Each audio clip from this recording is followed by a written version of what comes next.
From the great halls of their house, there are assembled three who hope to one day be the world's greatest driving heroes. Created from the cosmic legends of the universe comes our team captain, the Vision, Bill Fisher. Their soon-to-be Wonder Woman, Vicky Fisher. Our Captain Marvel and head flight trainee, Jennifer Skripchuk. And our Batman, the master of tools, gadgets, and all things mechanical, our mild-mannered soon-to-be billionaire, Alan Danvers. Their mission, to fight injustice, share what is right and wrong, to get you out of your house and come out racing with them, and serve all mankind. They are the Garage Heroes in Training Team.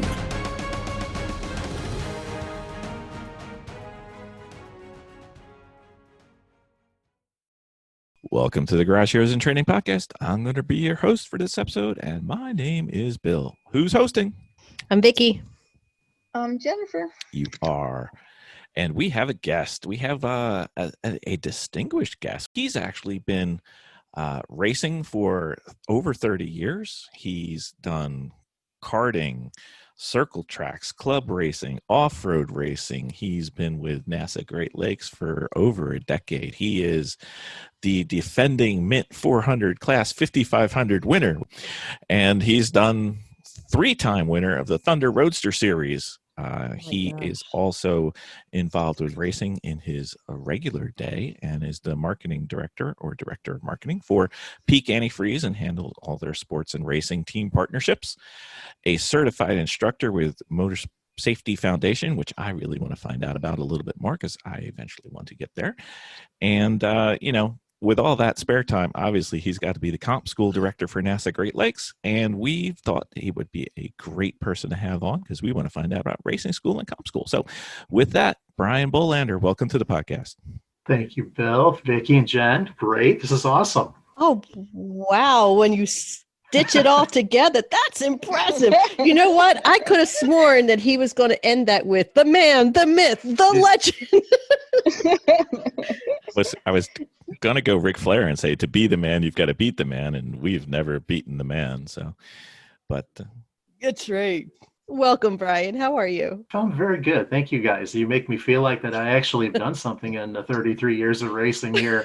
I'm just a hack that's gotten lucky along the way. No, it's been a great ride, and I've been fortunate to be around a lot of great people. And I laugh when you talk about the Mint 400 deal. I had a great team for that. You don't realize some of these events that you participate in until after the fact.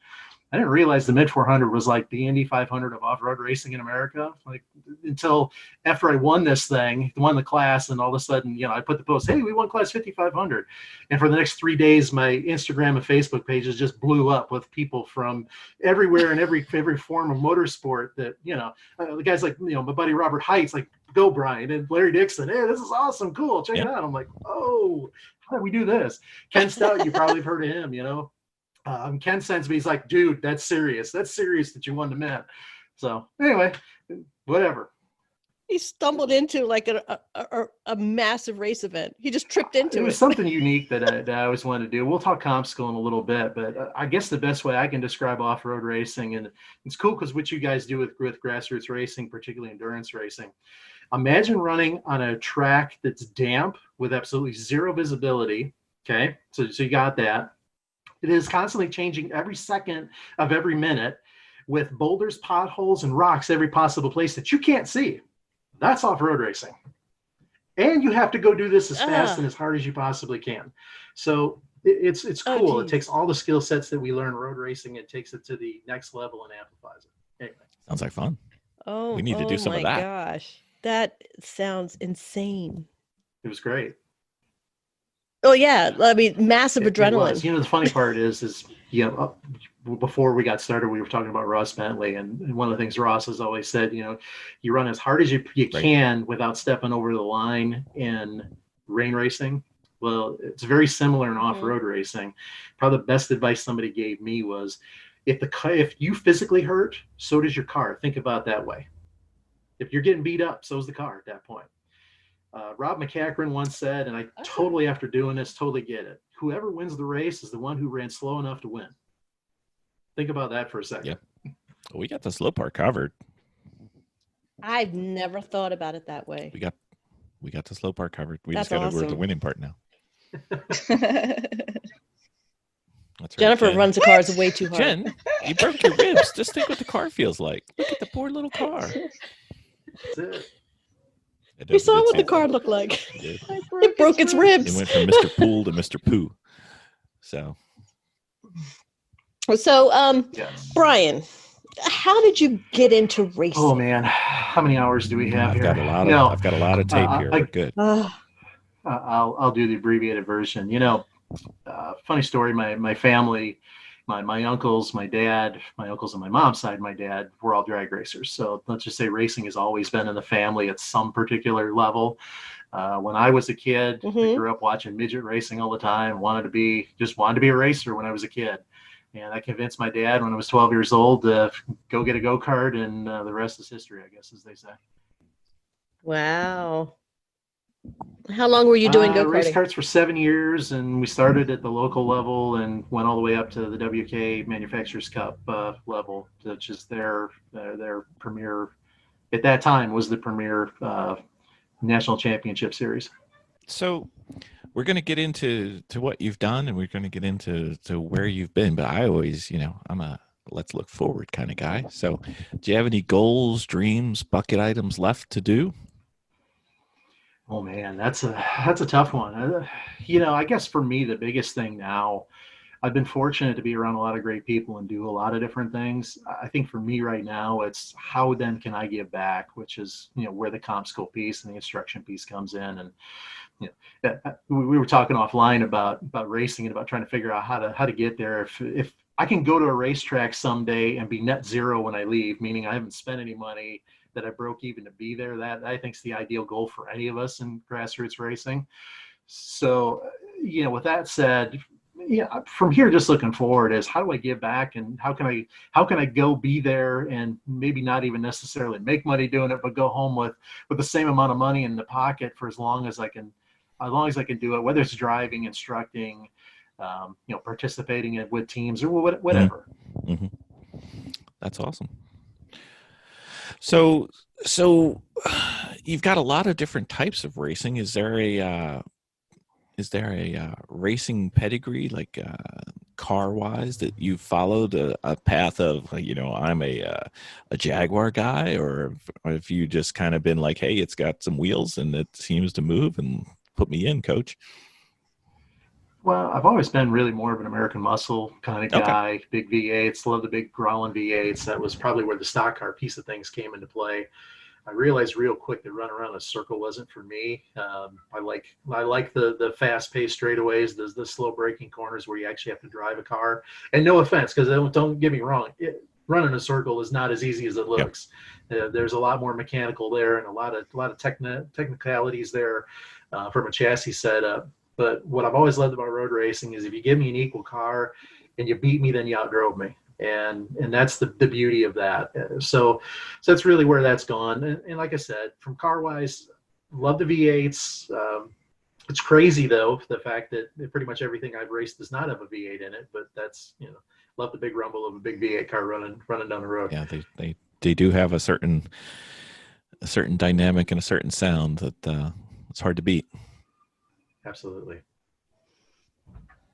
Oh, geez.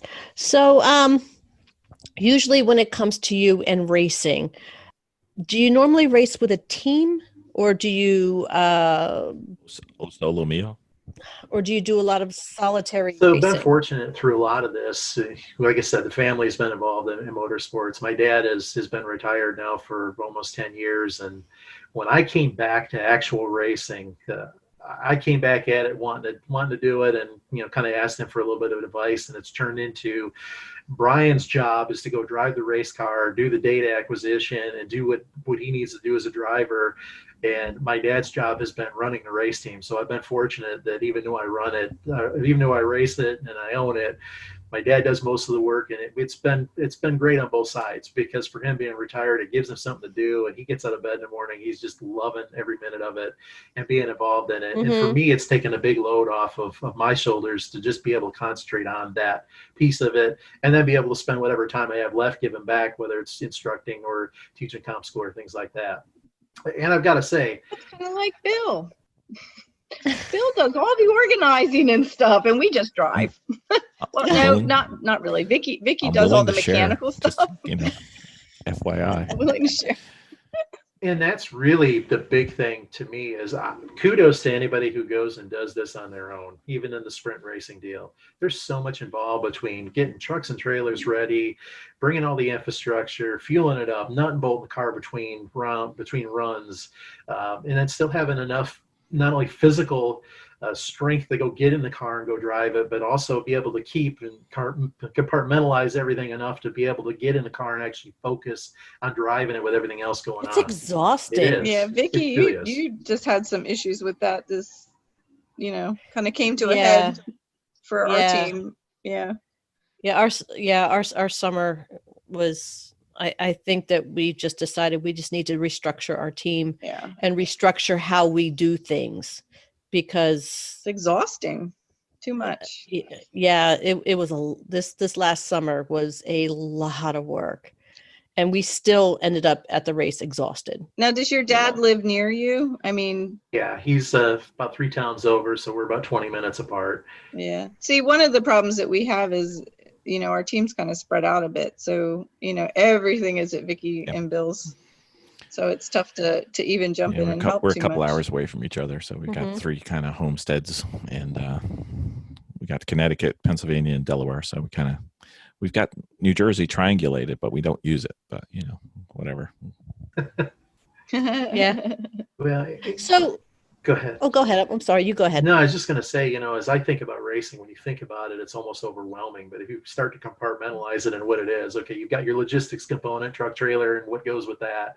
You've got your race car component of it and what goes with that. And then you have all the rest of it, the marketing, the branding, the driving, and all the other things. So that's how I keep from losing my sanity on this, is know that, okay, race car piece is taken care of. I don't have to worry about that.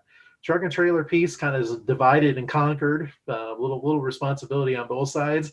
I just got to worry about this third of the pie. So as you guys are building a team, just, that's always something to think about, how best to divide and conquer it. Because I've got a lot of friends who do endurance racing, and that's pretty much how you have to do it, being in remote locations. Right. So do you find yourself at this point right now constantly trying to improve your setup? Yes. Because if you're not, you're going backwards. Right. Because we always think that, okay, we're going to try this and see if this makes things better. We're going to try this to see if this makes things better or smoother or however, but it just feels like we just can't quite get there. Yeah. And it's, when you say setup, a setup is across the board, from the way that you actually haul everything to the racetrack, to your infrastructure that you take to the racetrack, to even car setups itself to try and make them better. There's so many things that we've taken that we don't take, that now we do take. And it's just, with me, with the background I have from professional motorsports and hospitality, I'm kind of the hospitality guy. I've got the double pit area where I've got pub tables and chairs where people go hang out at. And for me, that's comfort, because that's what I'm used to. So I can bring people over. I can coach people from right there. I don't have to go anywhere. I can instruct that way if I need to. And if we just need a place just to go to relax, I can be there and I can bring others across. And, okay, this is what we do. That one of the greatest selling points of any race series is having somebody who's not only passionate about it, but have the ability to actually see it up close and personal. So we have the extra space. I can do that. You guys come to a race and we're set up. Come on in, take a seat, check it out, and see what we do and see what we're about. Trying to stay with him. He just lost me at pie. I remember pie. So Brian, let me ask, what is your racing philosophy, or do you have one? Go to the front. You're straightforward.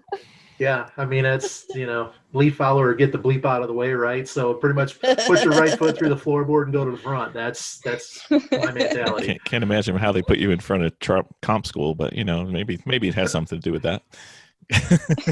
We can talk about NASA CCR all you want. We'll get to that a little bit later and where all this plays into effect. Right. That's awesome. So, I think everybody who listens to more than one of our podcasts knows that, we started out racing, and then we realized, while it's more than acceptable to go out racing, with no background or training in certain levels. We wanted to learn more. We wanted to get a little better. We wanted to improve as drivers, and we thought that the HPDE path was a great way for us to start learning. So we tried several different HPDE groups and HPDE areas and organizations, and you know, we have found that the one that we're most aligned with and the one we think does the best job is at the Great Lakes side. But just because we chose that path, we always want to know about the other paths. And there's this thing called racing schools, like the old Skip Barber and things like that. And then there's this thing called comp school, which I think is Never heard that right. before. So we figured, hey, we're looking for somebody who actually knows what these things are. So we might be doing it absolutely wrong, which if you've listened to our podcast, we do that fairly often.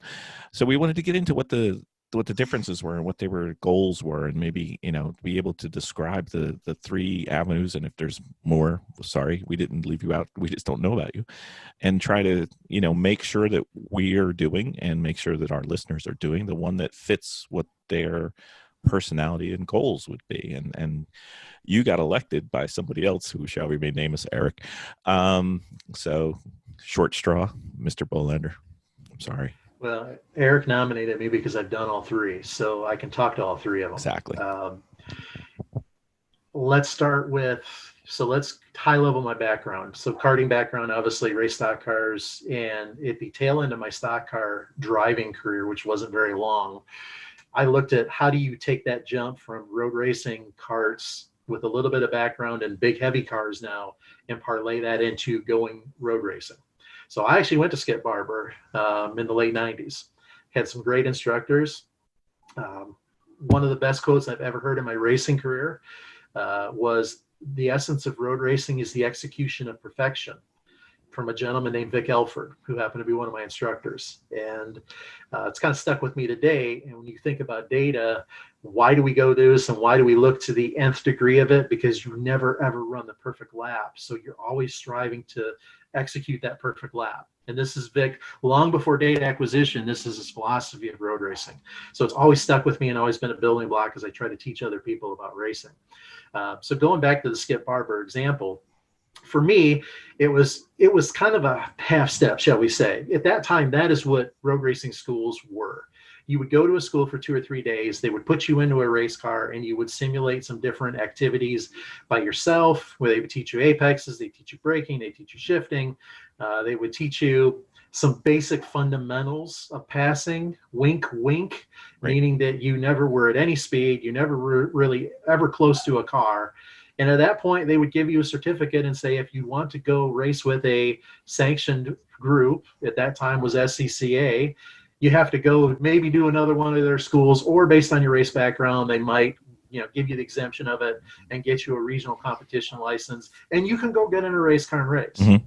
Now, if you have never raced any car before, after 3 days of that, you have no flipping clue what you are doing, and you will get run over in a race to that caliber. But that's the way it was. That's what we knew. That was long before the HPD world really started to evolve and start to come to life. One of the best things that's ever happened to club road racing, which then morphed obviously into the grassroots endurance racing, was the HPD programs. And what's awesome about an HPD program is anybody with a car who can pass basic safety measures, have your helmet, can go out there in a beginner's group and get on a racetrack. Because you think that you're the greatest driver in the world until you actually get in a car and you get on a racetrack and you find out just how difficult this thing really is. And what's great about an HPD program is that you're put in different groups based upon your driving experience, which then ultimately allows you to be around people that are similar skill set. So you don't have somebody out trying to set a track record while you're 30 seconds off the pace and don't have a clue what you're doing on a racetrack. So it takes a lot of the stress out of going on a racetrack. I can tell you as a racer, even after all the years that I've done this, I'm still nervous when I get in a race car. And I should be, because if you're not, you're dead as far as I'm concerned. You physically and mentally are dead, and you don't belong on a racetrack, because this is pretty significant what you're about to do. Right.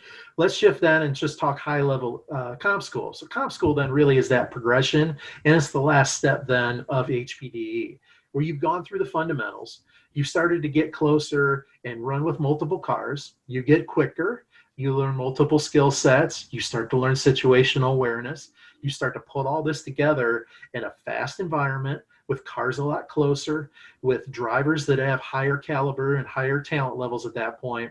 And then when you get to comp school, what we do at that point is push you even further out of the comfort zone.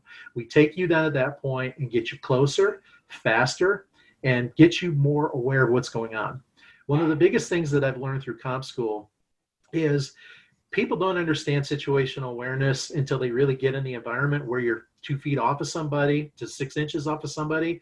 And you now realize that you have this big blind spot here and you can't see with the net over here and the roll bar is in the way over in this corner of it. That's when the light bulb starts to turn on for you. Right.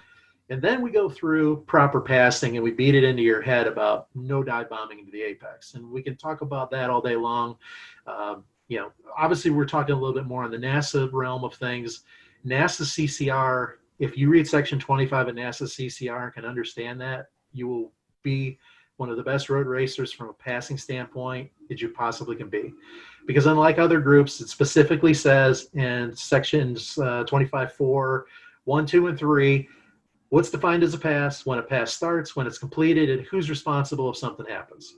And if you take that with you, 99% of the road racing groups that you run with, it's proper passing at the end of the day. And if you take that mentality with you, no matter what their rules are, you're going to execute and complete a successful pass. And that's what we do in comp school, is we get you closer, we get you more aware, situationally aware, and we teach you proper passing is almost a defensive mechanism as much as it is an offensive mechanism.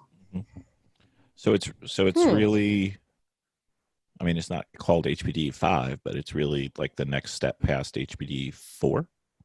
It's your master's degree in HPD. How about that? Wow, that's a good way of putting it. I'm trying. I'll be there soon, Brian. Well, maybe not soon, but I'll be there someday. We're going to catch you. Well, we're going to catch you in class. I'm not sure we'll catch you on the get track. it, Bill. We'll try. Because I guess, Brian, the thing that always... It's story time for Bill. So when I go to a track, right, and it's the first time at a track, and I go on Friday and I kind of learn the track, and then on Saturday I'm feeling a little comfortable, and I'm actually a lot faster because I think my brain figured it out overnight, and then Sunday I'm getting pretty good at that track, but then I change tracks, so not a problem. But I just can't imagine going to a 3-day or a 5-day or a 7-day course coming in and, advertised to be, hey, start here, and taking that all the way to where I think in my head what you need to be a qualified, good racing driver. I can't imagine there's enough time in the day to really get everything you need to get, because there's got to be some time to digest, and there's too many aha moments along that path that I can't see how you can do it in 3 days or 5 days or 7 days. I don't care how many days. It seems to be a much longer process. So step back even further. How many different cars have you run between some of the endurance racing programs you've done and the HPD program that you guys have participated in? Yeah, Bill. I'm into the just curious. The dozen or teens, somewhere around there. Okay, so you've got experience driving multiple cars. Yes. So let's look at it this way. The first time that you get into that car, how long does it take you to get acclimated to it? Well, at the speed we go, it's like a lap, but that's like an hour. So no, I'm just kidding. To get comfortable with a brand new car to me is usually, if it's an endurance race, 3-day race, it takes me 2 races, so 6 days. Okay. So imagine this. You now are getting in, for example, your case, you've done sedan racing for the most part. Imagine this. You're getting into an open wheel car that you have absolutely zero seat time in whatsoever. You have absolutely no idea what the skill set is that you need to do this. And then you're thrown into all these different drills and activities that, because of the different levels of people that come in, have got to be, I won't say dumbed down, but they have to be brought down to a different level to get people started. Yep. And then to be able to advance from there. And this is why HPD programs, and I'm not, by no means am I knocking any of these schools, because they're tremendous. And if you've never raced or never been in a race car, it is a perfect place to start, because it gives you at least a Cliff Notes version of what it's about, and it's worthwhile. So don't take that comment that I'm bagging on, because I'm absolutely not. Sure. Like I said, they're definitely worthwhile, and especially if you're an enthusiast and never had a chance to do it, by all means jump in head first. But what I will tell you is, with an HPD program, and this is, and I'm going to take the Great Lakes example, one of the things Eric Meyer has beat into everyone's head is, everybody thinks they're a superstar. They're going to go from HPD 1 to 4 within a weekend, and they're going to be out there standing on top of the podium. And his premise is, you have 2 years to get through this program. You will not get through this program in less than 2 years. And a lot of people want to push that and want to push the envelope until you really get out there and you understand how much you don't know. And what I love about HPD is you can learn at your own pace. You have multiple opportunities to get in a car. And like I said before, it's a lower stress environment than throwing you to the pack of vultures. Because I'm telling you, when we get you done in comp school and you go run the mock race, you realize that you've just stepped onto another planet. And it's a whole different world from what you anticipate. And even from endurance racing to sprint racing, it's a different world. Sure. Because when you endurance race, you have to make a car last for 14 to 24 hours. In a sprint race, you got 45 minutes. And if you lose a second here, you ain't making it up, period. Mm-hmm. So it's a whole different mentality of driving. If you are a great sprint racer, it's a lot easier to slow you and woe you back down to be an endurance racer than it is the other way around. So it's a great skill set to learn. But the beauty of the HPD program is it allows you to do it at your own pace and puts you in a situation where you're not in over your head, rather than trying to give you the Cliff Notes version and expecting you to be ready to go right away. Do you end up ever having anybody have like mini freakouts in comp school? Like, did you ever make anybody cry? No, we never made anybody cry at this point. I'm trying not to be abrasive when it comes down to this. You've worked your way up through levels, though, so I wouldn't expect it. But that's just it. And most of the people, by the time they get there, they've got enough seat time to where it almost becomes a formality. And that's the great part. And I actually have a bigger challenge at comp school, because the program has gotten so good through 4 that they almost in some ways feel let down, going, well, is this what you're going to throw at me? Because I've already done all this before.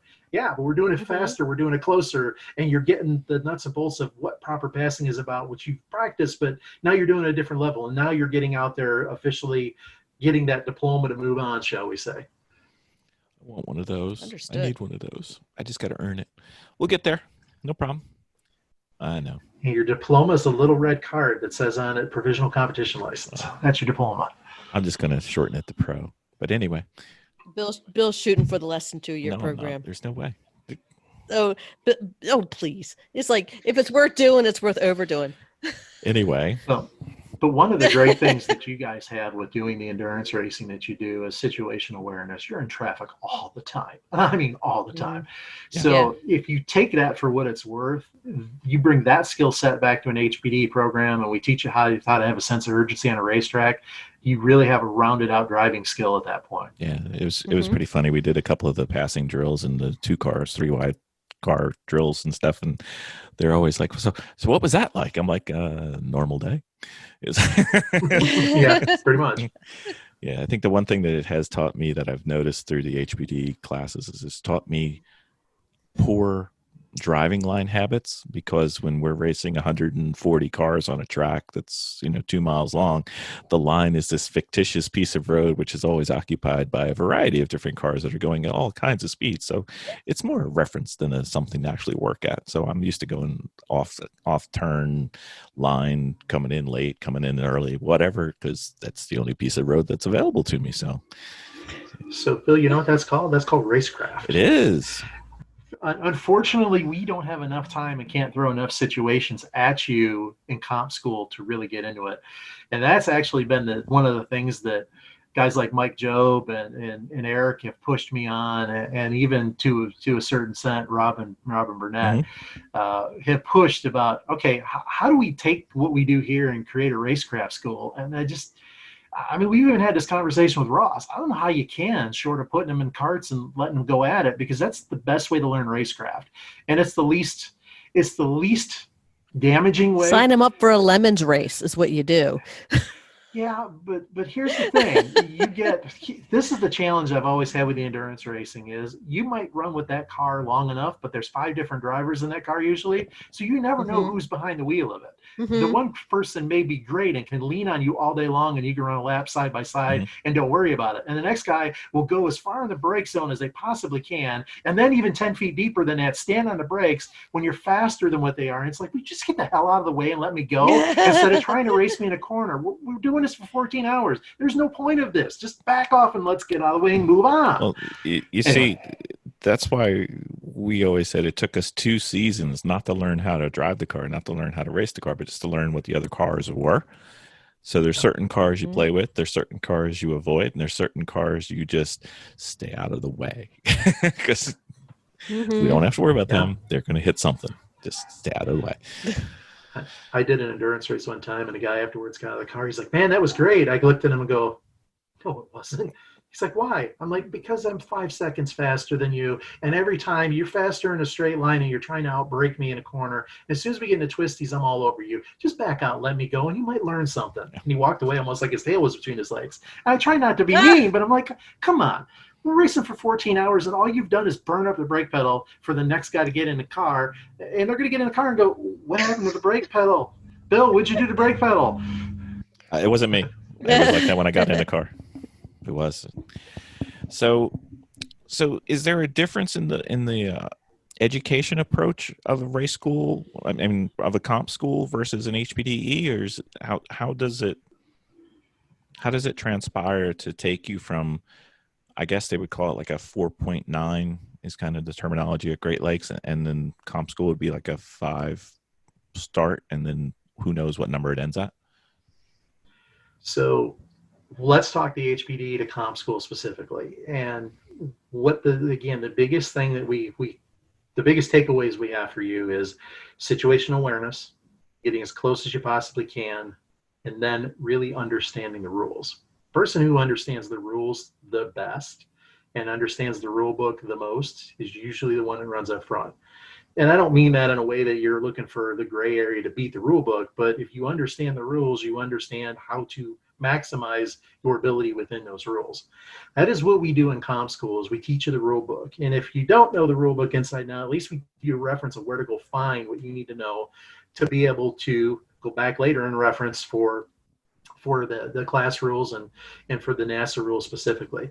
And what's interesting is that, and like some other sanctioning bodies too, NASA actually has a hierarchy of rules. They have their CCR, their club code regulations. That's actually the lowest line of rules. Then the regional rules would circumvent that. Then class rules would circumvent that. So there's a whole hierarchy there that goes into it. And then even the race director's day of, if they see something, they can throw something at you during a meeting. That's why it's important to go to every one of these drivers' meetings as well. So really, that's our goal, is to make you as well-rounded as possible, talk about proper passing, get you close situationally, because we figure by the time you get to that point, you understand the positioning of the car, you understand how to maximize getting everything out of the car. And if you don't, we're sending you back to HPD 3 or 4, and you're going to start over before you get back to me. I'm all excited to get there now, but I'm having so much fun in my HPDE. I just don't know what to do. Can I do both in the same weekend, maybe? I don't know. You can if you want. Just got to be able to survive. So is the choice dependent on the goals of the driver or the experience of the driver? Yeah. So NASA has a couple different ways particularly to go. You can go the time trial route, which would be the pillar beyond HPD from that side. And then there's wheel-to-wheel racing itself. And then again, there's the whole HPDE program. When you get to HPDE 4, you're essentially saying we've essentially signed you off saying you're good enough to run with the fastest cars on the property, that you are safe enough in traffic to not cause an incident, and that you have enough situational awareness to be able to take that next step. Some drivers don't ever want to cage cars and they don't want to move up into wheel-to-wheel racing, and that's fine. Time trials is a great way for them to compete without taking the plunge over the top of wheel-to-wheel racing. HPDE is great as well. There's a lot of people that use HPDE 4 as a test session, especially people that build cars that want to make sure that it's right. And I'm going to say this to you for your audience, and I highly advise this to anybody listening who wants to go to comp school. The worst thing you can do And this goes back to what we talked about for the race schools is, hey, wait a minute, let's get in this open wheel car you've never driven before. So many people go to comp school because they don't have their cars caged and aren't ready to go. So what is the first time the car goes on the racetrack? Comp school. And guess what happens? The car breaks down. They don't have the safety gear. It won't pass tag. It won't start. So I highly advise if you're going to get a car, even if you're qualified to go to comp school, go run HPDE 4 once or twice with it. Get familiar with it. Understand the belt positioning. Understand your blind spots. Figure out the little nuances that are going to go wrong with it, because in comp school, you're going to sit in class all day long. As you can tell, I talk a lot. I do talk a lot. We're in there for 9 hours during the course of the day. I got a lot of information to cover in a short period of time. I can't stress enough to you, make sure that car is ready to go before you actually get to comp school. It'll save you a bunch of headaches, and you can focus on actually what you need to do in comp school, not worrying about whether or not your car is going to start or the clutch is blew out or whatever. So speaking of that, you brought up safety. Is there, so for the HPDEs, I mean, there are minimal requirements because you're not really going at a certain high speed and situations you're put into. What are some of the basic safety necessities that you would require for a comp school? So for comp school, you really need to have a race prepped car. So it needs to be caged. You need to be in full driving gear head to toe. You really, I mean, look at it this way. You are going out and you are racing. We are at the end of the day running a mock race with people who have competition license, who've raced for years, and who will play peekaboo in your mirror, and who will run offline, and will test you to see if you got it or not. Because part of their job, and I've got plants that I send out there, is to come back to me and go, yeah, so-and-so's got it, or so-and-so, we may want to think about maybe giving a little bit more time before we put them out there. So that is part of our deal. Because keep in mind, as a racer, I look at it this way. If I'm going to advance you and allow you to race, do I feel comfortable on a racetrack with you? I don't care if you're going to set a track record. I don't care if you're going to podium or you're going to be 10 seconds off. If you're predictable, if you run online and you have great situational awareness, the rest of it will come if you may not necessarily have it in that particular car on that given day. That's what I look for more than anything else. And I have to look at this from the standpoint of the competitors. Am I doing them a disservice by allowing this person to go race with them? Or are they going to be fine? And then that's really the final judgment point. We've had racers who've gone in their first weekend and won races. We've had racers who I've had to go in the trailer with the race directors and go, why is this guy up here? Why did they get passed? So, it just depends. That's really what we look for is we want you to be safe on the racetrack and we want you to be predictable. And, one of the biggest things that I think we talk about in HPD, but even more so in comp school is even if you're going to get passed, stay on your line, be predictable. If I'm faster, I'm going to find a way to get around you if I know where you're going. When you go in the middle of the corner and you jump off line where I'm setting you up to try and go offline to pass you, it's not going to end well for either one of us. So just to clarify on some of the stuff that we have been discussing, when you go and get your master's in comp school, is it leveled? I just want that clarification. Is it leveled like an HPDE? No, comp school is comp school. So when you go to a comp school, you are out there with the rest of the racers. At that point, it's kind of the badge of honor that you have completed everything and that you have an understanding of all the fundamentals to advance. Okay. All right. No grade. You're just gonna have to keep coming back until you get cleared. Yeah, and for the most part, if you've gone through an HPDE program and you've advanced to HPDE 4 and the instructors at that point are given the thumbs up to have you go to comp school, if you just follow the fundamentals, you're going to be just fine. Okay. All right. The one thing I did. The goal isn't to pass or fail here. Ultimately, I mean, the goal is to pass everybody, but we've got to make sure that you demonstrate the skill set that you need to be able to advance. Okay. One thing I've noticed at least in NASA Great Lakes is the drivers, by and large, know when they're ready accurately. I'm sure there's exceptions, but there has not been, at least as far as I've seen, there's not been a lot of people where you're like, wow, you don't even belong here, and you're thinking you should go up to the next level. So I haven't seen that yet, but which is Well, and the nice thing is too is that I talk to Robin and Mike a lot, and I get Eric's feedback. Eric will send me notes. Hey, so and so's ready. Hey, so and so is in HPDE 3. This is where they want to go. Help mentor them along. Tell them what they need to know, and help them any way that you can. If they got questions, you're a resource to go to. So, the way this works ultimately for everybody is we're not out here trying to be bad guys. We're out here trying to help you, because if we can help you, you're going to make the whole group better. And in the past 5 years, I was involved with HPDE 4 when we started to make the transition. There was a point in time where HPDE 4 was just you're there, you made it. Now what?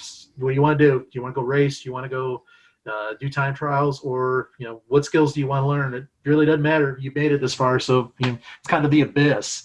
And we've evolved that now into making it comp school, minor league comp school, shall we say, with Comp School Light. Comp School Light.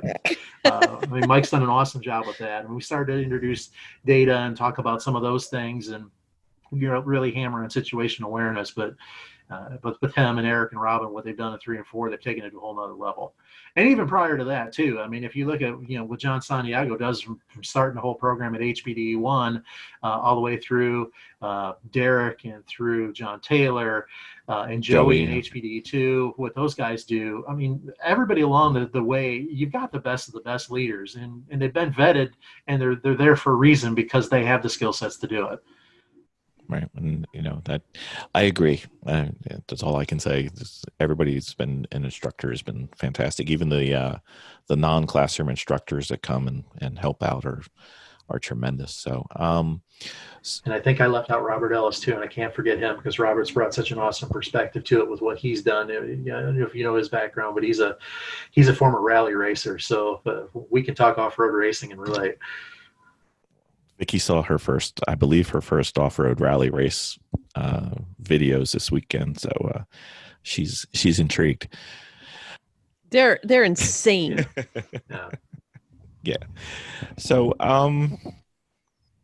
okay, so I had some questions where we were going to compare comp school and racing school and HPDE, but since they don't apply, if I want to learn to maximize my car control, comp school. Honest to God answer, if you want to maximize car control, skid pad. Okay, we're doing that next Tuesday. Okay. If I want to learn how to race, comp school. HPD programming to comp school, yes. Okay. If I want to be an instructor. HPD, potentially comp school, potentially time trial, definitely instructor school. Okay. All right. I just want to make sure I'm going down the right path, because I'm one of those, why does it have to be an or question? Why can't it be an and question? When it can be and. Again, there's multiple ways to learn to drive a car. Skid pads are great because they really teach you the coefficient of friction and where the edge is in a safe environment. The next level then is HPD, and you look at different courses that you can run. For example, Gingerman Turn 7 is one of those corners where push it until you're in the dirt. Because if you run off, worst case scenario is you're going to spin in the grass and be away from everybody. So that's where you can use the building blocks. Charlotte is definitely not the place to go out there and learn where the edge is, because there's serious consequences when you step over that. So speaking of that, we are going to the skid pack, like you said, on Tuesday. What do you think we should look for on the skid pad? Like what would be your experience I'm sure you've had an experience with a skid pad. We've never been to a skid pad before, ever. None of us. We really have no idea what to expect. It's been years and years and years since I've done a skid pad. Back in my early career when I worked for Firestone, we did Firehawk testing from time to time. Working in the store, they always wanted to have us see just how great their tires were. What I can tell you from skid pads, a couple of things. You want to understand kind of where that car starts to push, meaning, you hear the wheel at lock. When does the car actually start to work away from the center of the circle? From a throttle standpoint, how much throttle can you give it to make the car rotate? And then the other piece of that is really starting to understand 2-foot braking and also a little bit of trail braking. So when I say that, what you want to be able to do with the skid pad is actually apply just a little bit of brake pressure to get the nose to plant and see how much faster you can carry that speed. Because now that you're starting to transition weight to the front, even while it's accelerating, now you're going to realize you're going to go a little bit quicker because the car is a little more balanced. The other great part about that is you can understand from the release point of trail braking. When you put the brake pedal down and drag it a little bit, as you just ease that pressure off, what happens to the nose of the car? How much does it push out? That is the ultimate goal. Jackie Stewart has always famously said, the one who wins isn't the one who put the brakes on first, it's the one that took the brakes off last. And that's true. It really comes down to trail braking. And so many years that people have been taught trail braking is drive as far in the corner as you can, stand on the brakes as hard as you can until the apex, and then release the brakes. That's not trail braking. You still want to brake as much as you can in a straight line, but trailing off that brake is as you start to turn into the corner, instead of 100% or 90% brake pedal pressure, you're 65%, 55, 45, 35, to where you're at apex and you have 10% brake pressure on it to make that car turn in. And there's no better place to learn that than on a skid pad, because everything else is constant other than your inputs in the steering, the braking, and the acceleration of the car to understand the dynamics and how that changes. So you mentioned you use data in comp school. Can you talk a little bit more about what type of data? So in comp school specifically, so in comp school we don't specifically use data from a data acquisition standpoint, but we do a lot of that in HPDE 3 and 4, at least give you the fundamentals to it, to find the speed and understand at least what the speed trace and what the latitude and longitudinal acceleration mean. We do that from other data. What I use from a data standpoint or data checkpoint in comp school is really looking when cars are side by side, what are they doing? How close are they? Like I said, I'll put a couple people in the track and I'll get their feedback. Okay, this is what I see out of the car from a half mile away. What do you see sitting in a seat next to somebody? When I've had a chance to actually have cars at the track, there's been times where I've gone out with comp school, and I always joke that we race Thunder Roadsters, which are 65 inches wide. And I always joke that if I can shove a 65-inch wide car between you, you're way, way, way too far apart. And that's one of the ways that we get people to get even closer when they're on the track, so that they, you want to be a foot to 2 foot away from somebody. And here's another thing to think about. People who sometimes get scared of that idea, oh my God, we're getting really close, we're going to make contact. If you make contact with somebody that's 6 inches away from you, how hard is that hit going to be versus somebody that's 10 feet away from you that hits you? So those are the kind of data points that I'm looking for, is just feedback, touch points from some of the drivers in comp school with those that they're out with. Some other drivers that will go out there with me and we'll go survey from the driver's seat what they see. And then, what kind of feedback we can get just from watching and observing from outside the car. So we're going to do one more HPDE this season, and Bill is it a Garmin? Is that correct? We're going to have a Garmin Catalyst and an Apex Pro in the car. What are your thoughts on maybe that type of data for drivers to use for during training? So absolutely use it, because it'll help you become better and it'll give you more clear picture about what's going on. I'm not as familiar with the Catalyst. I know it just came out. I've heard rave reviews about it, but I haven't done a lot of research on it, so I can't really talk to that at this point. Spent a lot of time with Andrew at Apex Pro, so I'm very familiar with that. I've run one of them, and one of the things that made me happiest is the place that I ran it. Actually, every corner was within 2 green lights of being perfect all the time. So I knew I was getting everything out of the car. From my standpoint, I use an AIM Solo. That's where I get all my data from for the most part. But between all of them, from what I've used and seen, the Apex Pro for the beginner for data is probably the best tool, because it's visual. You can see it. The next time. It's not like where I've got to go back to the pits and I've got to go, okay, I think it was lap 3 or 4 I did this. Let's overlay data and let's see where it actually lines up and pull all the segments together and see, where you did it, where you didn't do it. What's great about an Apex Pro is it's instantaneous. And if you have some lights left, then the next time go try something different and see if there's as many lights, if there's less lights or more lights. So Again, I'm not familiar with the catalyst, so I can't talk to that. That may be similar technology, but from what I've used, the Apex Pro for a beginner to understand data is probably the easiest one to understand. Yeah. Okay. Yeah, we're really excited or I'm excited to use it. Bill used it once, I think, and he found it really a really good tool. Yeah. But I'm excited. They're both kind of complementary to each other and different enough where you have enough time while you're in an HPDE in between sessions to use them and digest them, as opposed to you could get too complicated and just swamp yourself. So. Yeah, and that's one of the things I've liked about the Apex Pro is that it's something that tells you information instantaneously, but you can also then obviously record it and go back and look at it later. AIM software is tremendous, but it's not very intuitive, and it takes a little getting used to understand it. What is it? Track Attack, I think, is the software that Eric recommends. You can download the information to Track Attack, and that is a little bit more intuitive with the same information. But Apex Pro has done a really good job of being able to simplify it for the beginner to at least know their position, be able to look at data and interpret data without, needing an engineering degree to understand what all the squiggly lines mean. Yeah, we've got 6 systems on the team right now, so we're trying to find out which one we'd like and then buy lots of them. But I think we've overboarded it again. But, oh well. We're just trying, Brian. We're just trying. We want to get better. And the biggest thing is you're trying. That's the thing. I mean, again, if you're not trying to learn something, you're going backwards, right? So, kudos to you guys. Try something, and if you don't like it, maybe you find something that's different that you like better. That's we're ooching. Nothing wrong with that. Ooching our way. We always feel like we're ooching. We take our in-training seriously. The data doesn't lie. And, when I grew up karting, we didn't have data systems. It was all by seat of the pants.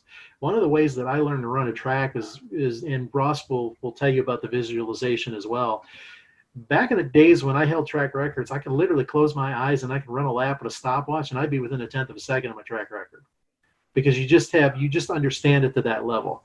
I could fudge it and say, the car's doing this or car's doing that, or I don't think it's right. And, those days, nobody could fault you on it. Nowadays, I could sit there and say, it's not right.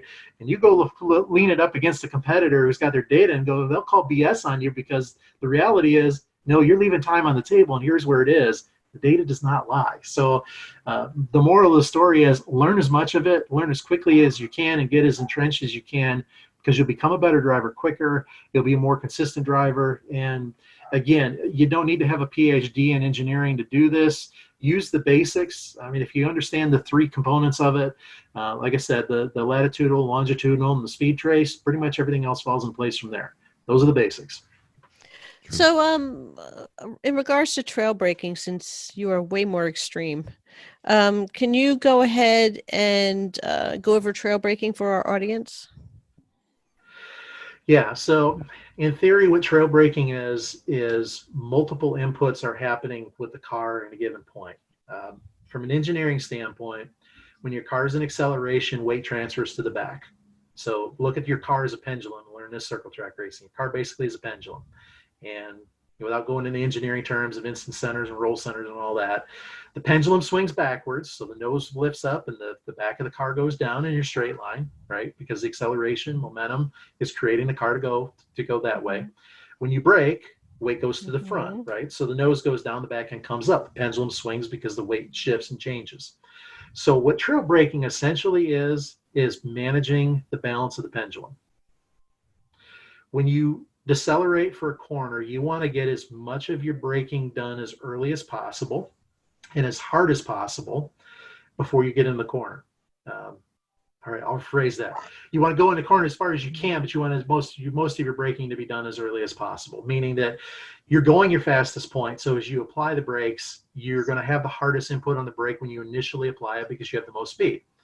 As you get closer to the corner, to the apex of the corner, you're going slower, which means you need less brake pressure to maintain that same rate of deceleration. So that is where really trail braking comes into play. If you're going 100 miles an hour, it takes more brake pressure to slow down than what it does to go 60 mile an hour versus 50 mile an hour. So the pendulum effect and the rate of deceleration needed is really trail braking. As you start to turn in the corner, instead of being completely off the brake pedal, you have a little bit of pressure applied to the brake pedal, not a lot.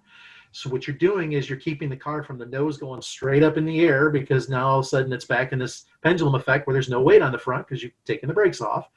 What you're doing is you're managing that. You're allowing that to come up just a little bit without taking too much weight and putting it in the back, because if there's no weight on the front, the car won't turn in. If there's too much weight on the front, the back end swaps itself out and spins the car out. So it's the balance. And you're doing this through your inputs with the steering wheel turning in and your release of the brake pressure, and that's essentially trail braking. So again, kind of talking it through, your 90% braking initially to turn-in point, maybe you're 60% to all the way to apex, maybe you're 5% braking. And you're bringing your foot off that brake pedal as you're going in. Because another thing that'll happen in this whole pendulum effect, if you take your foot completely off the brake pedal, you swing that nose forward and the car won't turn in at all. So you just got to balance and manage the weight to turn in. And that's really what trail braking is all about. Managing balance and weight transfer as the car changes directions. Ah, You got it now this time? I do. Really? I do. Hmm. It's all practice. I mean, It is. It's a cadence is really what it is. And you understand this cadence by feel and by all this different sensory inputs as you get more seat time. okay, I wasn't going to get into this, but since we started this conversation, I need to ask this question. So I try to learn a few fundamental in places beyond racing. I try to learn a few fundamental rules and apply them and understand that, they may not be 100% of the time, but try to simplify things and then get really good at those rules.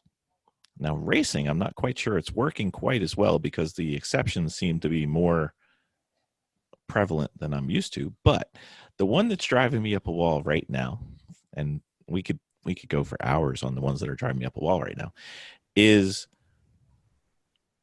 the application of throttle. Is that linked to the apex, or can you be on throttle pre-apex, or are there some instances where you should be on throttle after the apex, and how would you know? That is a tremendous question, and that is a question that can be answered multiple ways depending on the type of vehicle that you drive. Let's start from the beginning. The general rule of thumb is until you start to unlock a steering wheel, you should not be applying throttle. Okay, that is the general rule of thumb. Right. You should be trailing brake as you turn into an apex. You should be, as before you unlock the steering wheel, completely off a brake pedal and starting to squeeze the steering wheel as you unlock, as your hands start to unlock a wheel. That's theory. Mm-hmm. Reality depends on the type of vehicle. Our cars, for example, Thunder Roadsters, have spools. They don't have a differential. What that means is like a go-kart. Both rear wheels are turning the same speed, the same time, all the time. Just like our truck, Vicky and Jen. So what that means then is the inside tire is trying to turn the same radius as the outside tire, which is 60 inches away from it, which has a longer radius. So what happens in the car? The tires are actually twisting back and forth is what's trying to happen at this point. So dynamically, it's actually forcing the car to rotate. So it's either trying to go straight or trying to rotate, and you basically manage that balance through the brake and through the throttle. Mm-hmm. There are many times where in a car like that, you have to actually give some throttle as you're turning the apex to rotate the back end to get the car to go through the corner. And, Trans Am car is another example of that. Even though it has a differential, has a solid rear, it basically has, it doesn't have independent rear suspension. It's a live rear end. You've got to swing the car. You've got to create that pendulum effect side to side now to get the car to rotate. There are other instances where you have a car that with independent suspension that is dynamically set up that if you hit the throttle or you start picking throttle up before you get to apex, it's going straight and you're pushing. So a front wheel drive is a great example of that. If you start to get in the throttle before you hit apex, the car's going to go straight. So every car has different nuances, and you got to understand what those nuances are. It's not a one-size-fits-all equation. General rule of thumb is you shouldn't be picking the throttle up until you start to unlock the wheel, but there are exceptions to the rule. I guess to no one's surprise who knows me, I'm overthinking it. So I have this, the apex is a point on the track, which is a necessary condition, but an insufficient condition because it depends on what the angle of the car is relative to the turn of the track. So if you're at an apex and you're at a specific angle, I could see that. But if I'm at the apex and I'm already pointed significantly down track, I could have gone to gas throttle earlier, I think. Or did I do something wrong to get me in that position? I guess is what I'm overthinking. Well, the other wild card in this is it depends on the type of corner too. A 90-degree corner has different characteristics to it than a 180-degree corner versus a 60, 70-degree bend. Yeah. So, you got to think about it from that perspective. Yep. A great example would be the kink in Road America, which is not a 90-degree corner, and you actually turn in early and accelerate early. So you're actually, in most cases, you're in the throttle before you're to apex there. But that's an exception rather than a rule. Traditionally, on a 90-degree corner, or your true, whatever direction, right. Change in a direction That's halfway right, to the other direction, you're going to be unlocking a steering wheel as you're picking the throttle up at apex. What about like Keyhole at Mid Ohio, where it's basically a 180-degree turn? So again, it depends on the car itself. I can tell you from the Keyhole in Mid Ohio, from the point in our cars, from the point where we're actually turning in, we're already trailed off the brake, and I'm starting to pick the throttle up after the car's already started to change direction, because the apex is so late in that that I'm already picking the throttle up before I even get to apex to drive out. And by apex, I'm almost wide open at that point. Because we're driving, and the car that I'm thinking about when I was doing it was just a stock Toyota 86, so low horsepower, low torque, and it just seemed like I had nothing else to do. And if I was on throttle, it didn't push me significantly off of my line. So I thought, sooner is better. So I did. I don't know if it was right. That's what I did.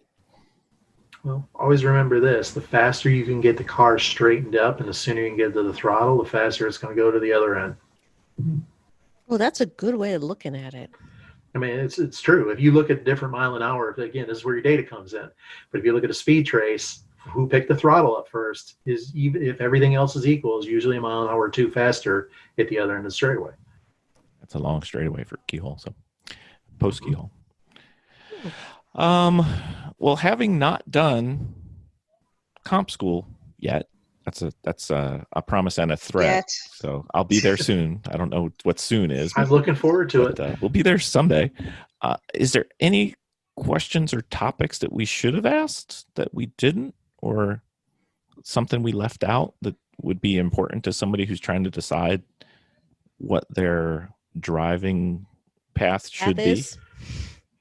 Well, I'll say this. So you can get, once you get through HPDE 4, you can get a time trial license at that point and submit it. Or if you have a competition license, you can not only race wheel to wheel, but you also can time trial.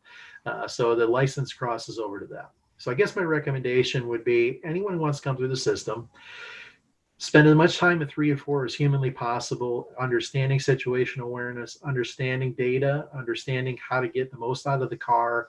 And if you can do that, if you can put all these fundamentals together, your options are plentiful wherever you want to go. And it really comes down to you from where you want to go from that point. And that's my words of wisdom, is just get in the car, get comfortable, and understand all these factors, because no matter what you do from there, it all plays out. Even think about this going driving down the highway, right? Sure. You're on a 6-lane highway. It's situational awareness every day, right? You're in traffic. Usually worse. Usually worse. And the worst part is you don't know who's around you, and whether or not they're sipping their coffee or eating their burger while they're trying to drive, and on top of trying to get where you need to go. Since we're talking highway too, that was one of the things that I always stressed when I was an HPDE 4 leader, was saying, look, you may look at these exercises that we do and say, well, why am I doing this? I don't want to go racing. Okay, I understand that. But what if you run into a situation like this on a highway where someone's not paying attention? You build up a sixth sense of situational awareness. And if you do that, these things kind of go in your tool chest as you go, and there's a pretty good chance you'll avoid an incident where others that don't have that knack don't necessarily have an opportunity to get out of it. And I don't know how much you guys actually practice your driving on the highway, and I'm going to say this cautiously. I'm not advocating speeding, but what a great place to really understand trail braking. When you make a 90-degree corner on the highway, you should be left foot braking if you don't have a manual transmission, and you'll feel it because you've got a huge amount of brake pedal travel in a passenger car that you don't necessarily in a race car. That's a great way to learn trail braking because you can feel a passenger car over exaggerates itself because it's designed to be able to drive by anybody. So it has a tremendous amount of that pendulum effect where it rolls back and rolls forward. That's the perfect place to do it. And then as you get on the racetrack and go quicker with cars that have less suspension travel, that little adjustment becomes a little bit more finite, but the fundamental is the same. So comp school, it's not just for racers.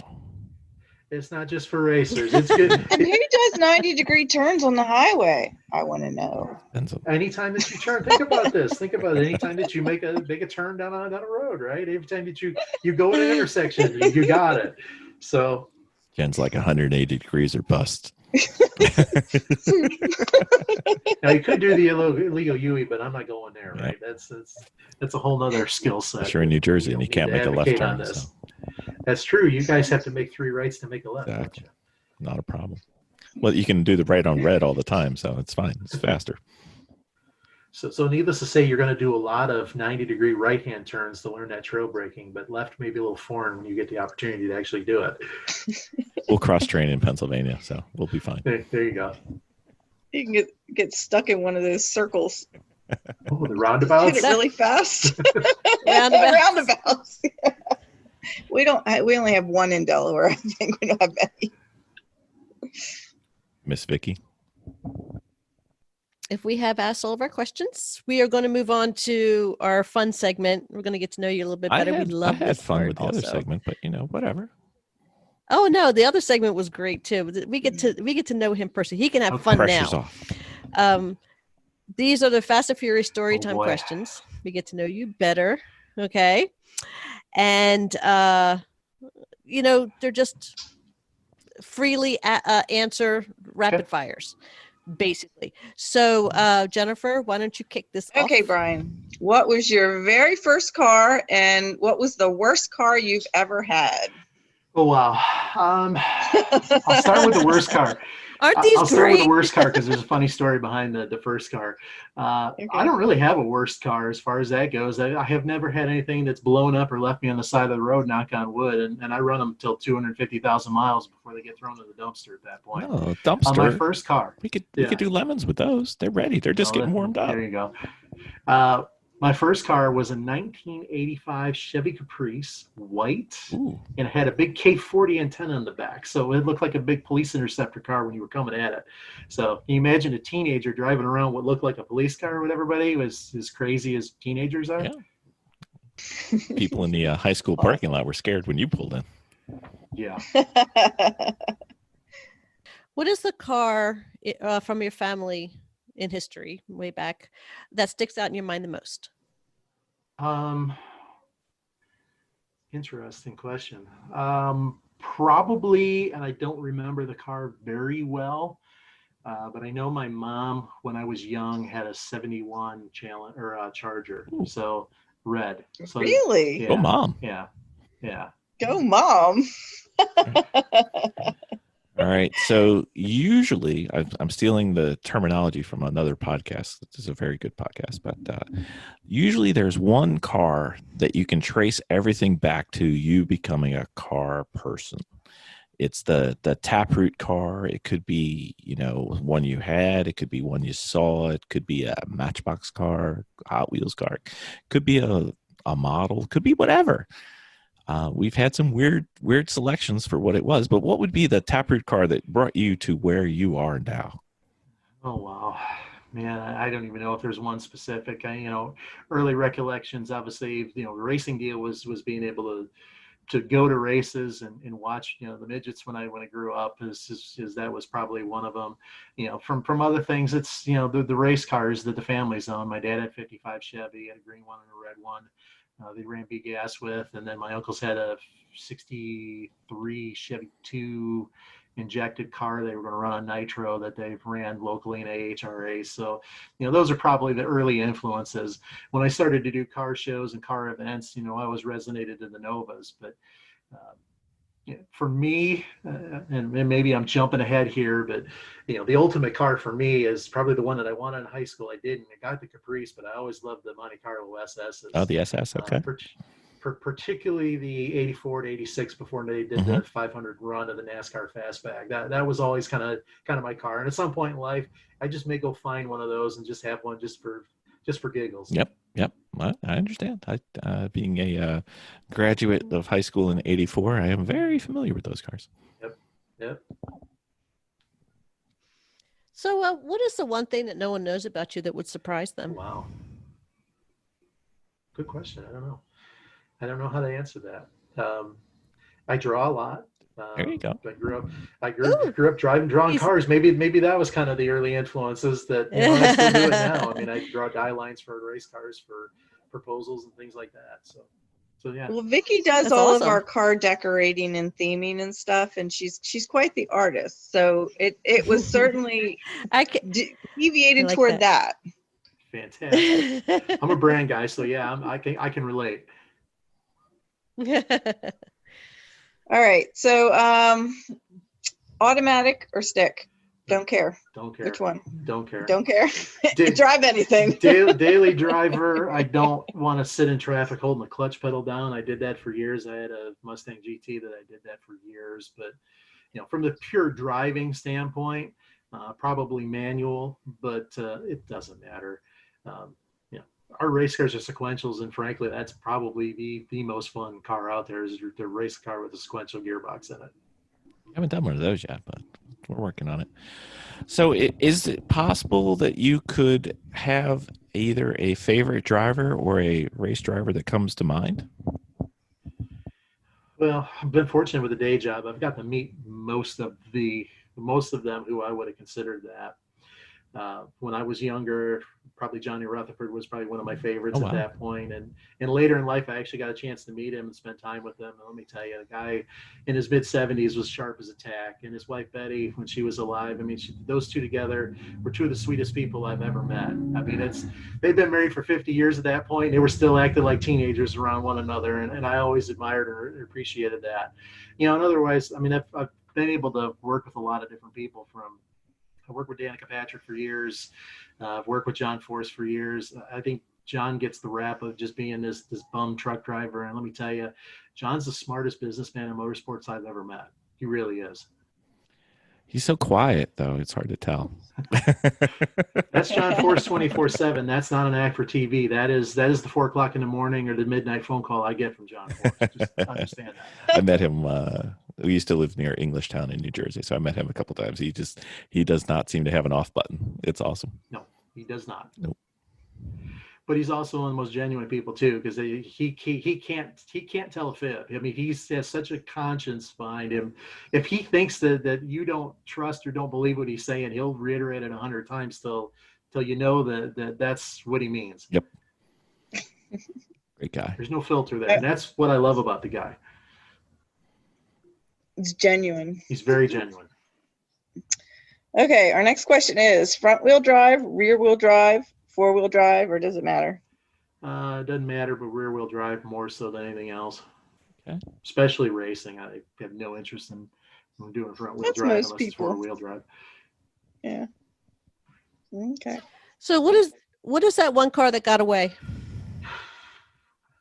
You wish you had back. Don't you love these questions? Honestly, I don't really have one that I've really wished that I had back. I mean, maybe my Mustang that I had a couple 100,000 miles out of it, because that could have been hacked up and made a race car out of. But it got to a point where I didn't have time for the project. It had so many miles on it, I couldn't use it for a daily driver anymore. And I mean, it would have made a great donor car for something, but just only so many hours in a day with career and what we do and family, and I just don't have time. And I don't want to necessarily have it sitting out here rusting away for years before I got to it. Right. Mm-hmm. That's up for anybody next. All right. What's the fastest you have ever driven a car? What car, where, and when? 160 I can't wait miles. to hear this one. 160 miles an hour, Atlanta Motor Speedway, Cup Car, Buck Baker Racing School. Nice. He just spit that right out.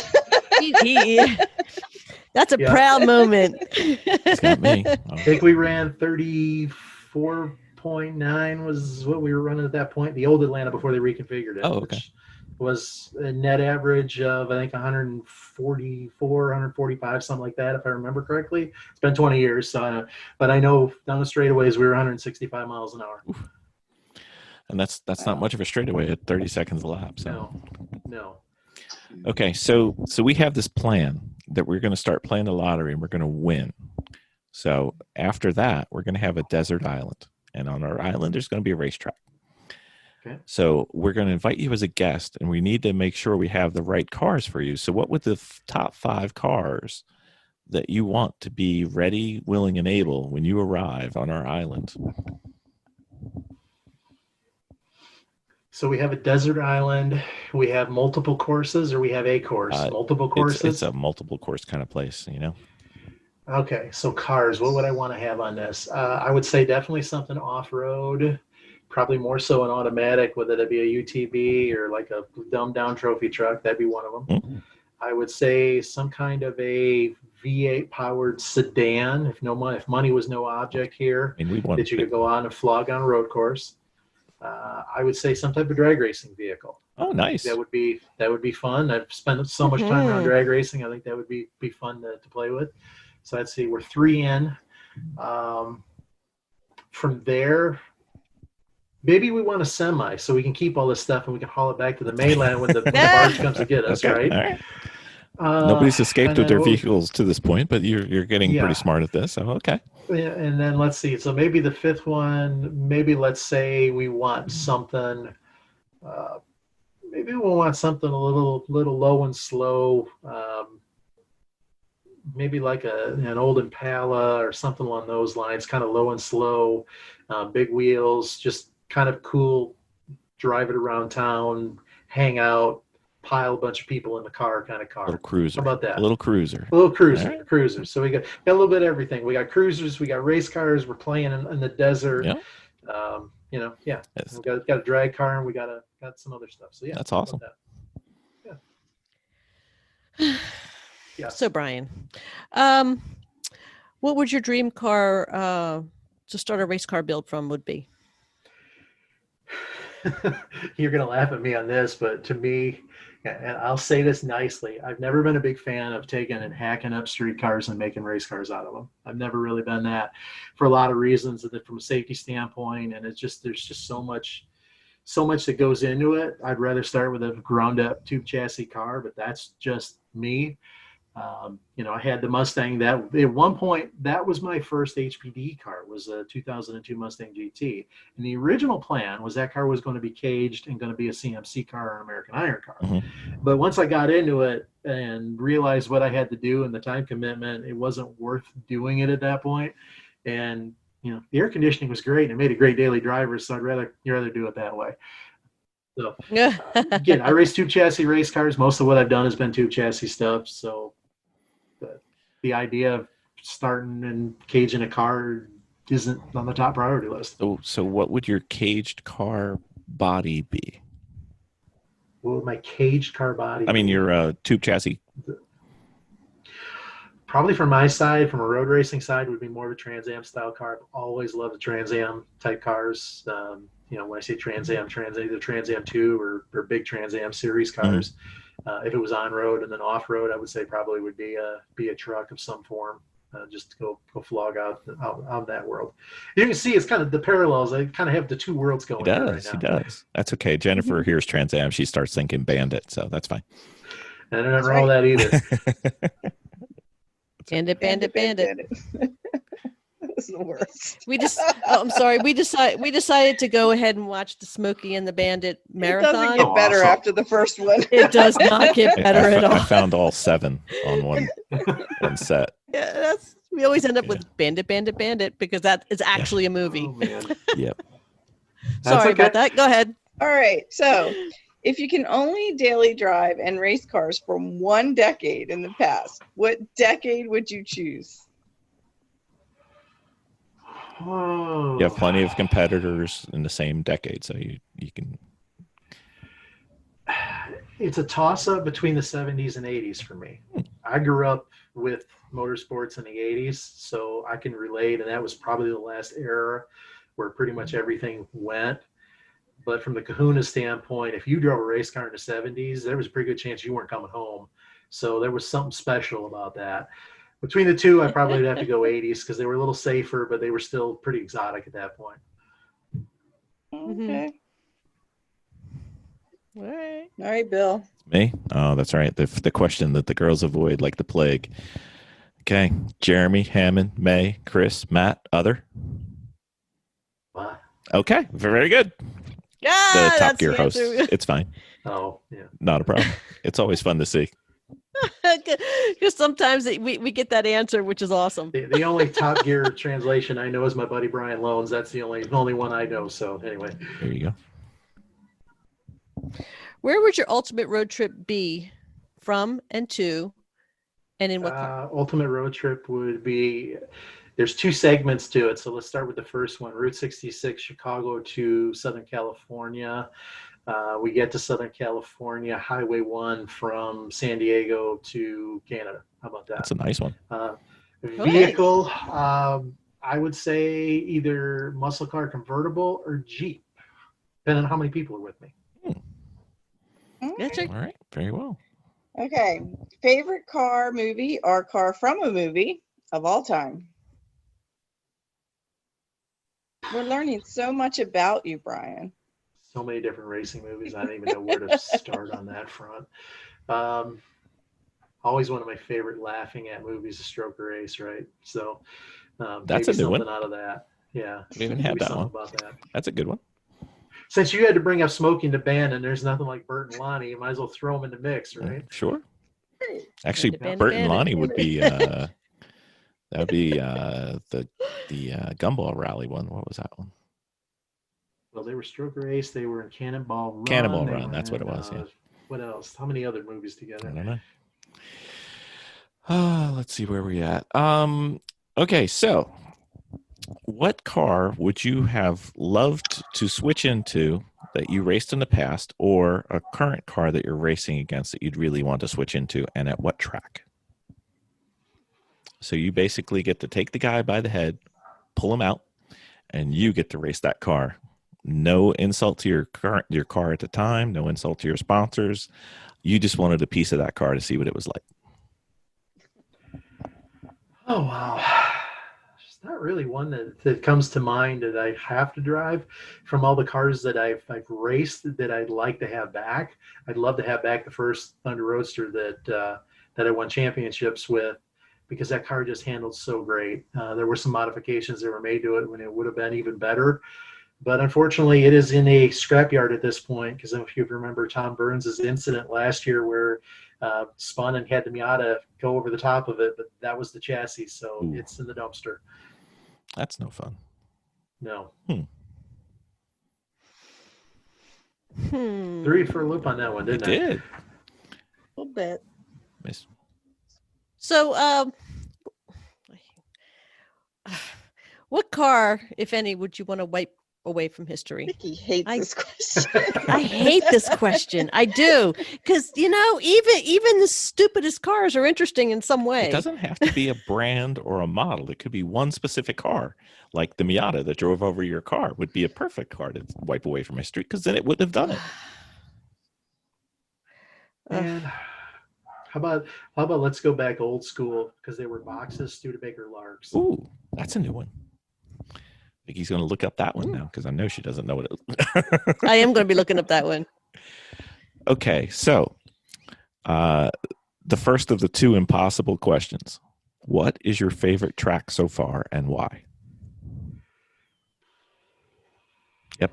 For them, Oh, Yep, so many that's tracks the face. too. That's the face. I knew that face was coming. so many. I've run so well at Mid Ohio for so long. There's probably that resonates to the top. My last event there, I ended in the wall at the national championships, running for the podium. So it hasn't been the greatest ending recently. Probably there. I mean, we've run so many different places over the years, whether it be road racing or even karting. I mean, there have been crazy places like in karting, the 103rd Street complex in Jacksonville, Florida, which if you imagine Daytona 33-degree banking, you pretty much that was the case down a quarter-mile long straightaway in a kart to a 90-degree, 33-degree bank corner into a hairpin. I mean, it was a combination of drafting and demolition derby all wrapped up into one. And if you made it to the finish of that and made it on a podium there, you survived as much as you did anything else. So I mean, just you get anything like that. And there's even more unique places. We have a place in Barnesville, Georgia. We used to race that when you come out of turn one, the bottom literally fell out from you by about 35 feet or so. And it was always fun watching guys go down the front straightaway at wide open pace. And then you could see them half sideways as they're, again, trail braking, right? You're going a straight line. You just have rear brakes on a go-kart. You're halfway down the straightaway sideways, just dancing sideways and just trailing out of the brake. And they make the corner, arc it, and bottom falls out from underneath you. So, I mean, there's so many places we've been to in 30 years, the nuances to it that,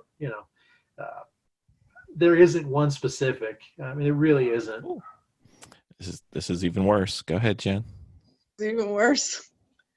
Do you have a favorite turn or one that just sticks out in your mind? Like what would be the first one that just pops in your mind? The one that pops into mind first and foremost is the Kinky at Road America, because it is one of those corners that if you do it right is super satisfying and it's on the edge and it's exciting. If you do it wrong, it's over. Okay. I mean, really. I mean, if you've got 9 feet from the apex or from the curb to the wall, and if you miss it and you hit the wall, you don't just hit the wall. You go to the inside, to the outside, the inside, the outside until you stop because you have so much momentum and the road twists so much back there. Mm. We'll pass on that one for a little bit, right, Jen? Yep. I'll wait. So, in your opinion, how much of racing is learned and how much is natural skill? I'm going to say that a lot of it is learned. I don't know if I'd go 75%. Maybe we'll play the 80-20 rule. We'll play Pareto's law here. We'll do the 80-20. Probably 80% of it is learned and 20% of it is talent. If you hang with it long enough and you fight long enough to do it, and you pay attention to the nuances of it, pretty much anybody can learn this to get real close. Now, the exceptional drivers have an innate talent that few have. The Ayrton Sennas of the world have an innate talent that very few do. But most people can learn to be in that upper couple of percent just off of time and learning the craft. That's awesome. Very good. There's a chance for us guys. We can do it. There's hope. Is that what you're saying? I think so. Yeah, there are drivers that there's definitely an innate talent to it. There are guys that have been around that when push comes to shove can find a 10th just out of nowhere. They just dig deep and they find it. And I don't know if that's just sheer will and determination or if there really is that next level of talent that they're able to string it all together and pull it together and pull that magic lap out. Yeah, we're not those guys yet. We're working on it though. So, Brian, how can people keep in contact or follow you? How can they follow me? Lots of ways they can follow me. So, personal website, Brian Bohlander with an H.com. It's my personal sites. You can follow me on Instagram at @TheBrianBohlander. You can follow me racing-wise at Brian Bohlander Racing. So lots of ways to find me out there these days. Well, I think I know we learned a bunch, and I'm probably pretty sure that most of our listeners learned something. We now have one more goal for Bill now, so that's always a good thing because Bill's going to comp school. It may not be Bill, this week. When you go to comp school, let's do this again, and then we can rehash it and we can talk about your comp school experience. How about that? There we you go. we may suck you in another time long before I get the comp school. So All right. I'm game. There's so many things we'd like to talk to you about, and we'd only like to take up like, I don't know, the next 8 or 10 hours. But we're going to let you have a life outside of this. That's fine. We can do it again. I'd be happy to. That would be awesome. Well, thank you for coming on, Sarah. It was great, and I think we did pretty well there. Thank you. Awesome. Well, thank you for the opportunity. I really appreciate it. Are you going to be at NCM? I will not be at NCM. I actually am most likely going north to another race this weekend to check out a team that got some friends on. So we'll see how that goes. Oh, we've got friends going up to Watkins Glen if that's where you're going. So no, going a little north into the Cheddar State. More north. Okay, very well. Well, good luck with that, and hopefully we will get to see you in person at some point, and hopefully the COVID will make it so I can see you without a mask like you're robbing a locomotive, and we'll see you at some track sometime soon. Thank you, sir. In CMson in the spring, you'll see me there for sure. We'll be there. That'll be great. All right. Thank you. Thanks, everybody. Appreciate it. No problem. Have a great night. Dominating with Dawson. Ben Dawson. Hello. Welcome back to Dominating with Dawson. I have a question for you. He's got a question. I have been reading my Speed Secrets book. Good. Smart. Me and Ross Bentley, we're becoming as one. Oh, public service announcement for those at home. When you see that they have a Speed Secrets book and they're selling it as the soft cover and the hard cover, and you order hardcover because you want the really good version just to have as a reference book, it's the same. Don't pay extra. Not that I've done it twice. Anyway. So Mr. Bentley, who was a former podcast guest and hopefully future podcast guest of ours, he says that, if you go through the paddock of any race, you see people talking about what their beginning of break point is. What brake marker do they stop at? What brake marker do they stop at? That's a common reference, right? It is. Where are you braking? I'm braking into so-and-so. Yeah, and everybody gets all proud when, if somebody says, I'm braking at the 3, and somebody else goes, I'm braking at the 2.5. They walk around like they're a very happy peacock for the rest of the day. If they're not in the exact same spec series, it doesn't matter. But anyway, that's neither here nor there. For sure. But he said that, well, that's important. It's not the more important. He feels that the way to approach a turn, and the way I believe this is to be true, the way to prioritize the turn is not by where you begin your brake, but where you end your brake. So the end the braking marker. Right. So he's saying time everything based off of the brake release. Am I understanding that correctly? Pretty much, yeah. It's a little tricky when you start having trail braking involved in the situation, but right. But work your way back from your end of brake, and your beginning of brake will be kind of determined, and it'll also get your vision up a little more. And I'm not sure I fully understand this, because how as you progress you understand something at a level, and then a couple of years later you're like, oh well, what they really meant was. So I was just wondering what your thoughts were on this beginning of braking and end of braking, and how you use those references to help you be smoother through the turn, not the smooth debate, we'll do that later, right? But smoother through the turn, and linking your turns, or linking your curve through the turn. Yeah, I know. I've said this on previous domination segments, but to me, I'm not so much thinking about the specifics of where I'm going to turn the wheel or where I'm going to brake. To me, a turn or a place where I have to slow down is just an interruption for me getting back to wide open throttle. Like for me, my natural state on track is wide open throttle, and anything that interrupts that is just something I'm trying to minimize. So I'm not necessarily always out there thinking like, all right, I'm braking at this point, letting off of here. I'm not thinking about it that specifically, but I'm just trying to minimize in general the amount of time I'm on the brake. So I've heard this conceptualization from Ross before, and it's really good to think about. Just to have to say, like, for me, it's not something that's always at the forefront of my mind, but more so for me, I think of it in terms of I'm just trying to compress my braking zone as much as I can, and have it start as late as possible and get out of the brakes as quickly as possible. So yeah, I mean, I guess in that sense, I am trying to conceptualize it from where can I possibly jump off the brakes and get into that turn in, at a reasonable speed. So is that answer at all? I think it starts to, and I think once we invite somebody else in to discuss this, we might get towards where we're trying to get to. So Miss Vicky, do you even think about where you stop braking? That's one of my difficulty parts, because I'm having a very difficult time judging distance. Even though those signs are there, it's not a second nature thing for me yet. So that is one of my sticking points that I'm having difficulty with. You're having trouble with your distance or your speed? Or both. Okay. Mm-hmm. It's and that is just track time. I need, just it's just not second nature for me to figure out how much speed I need to go into and what my braking distance is for any particular one. And then sometimes I find myself coasting when I shouldn't be, which again shifts the weight where I don't want it to be. Right. So, right.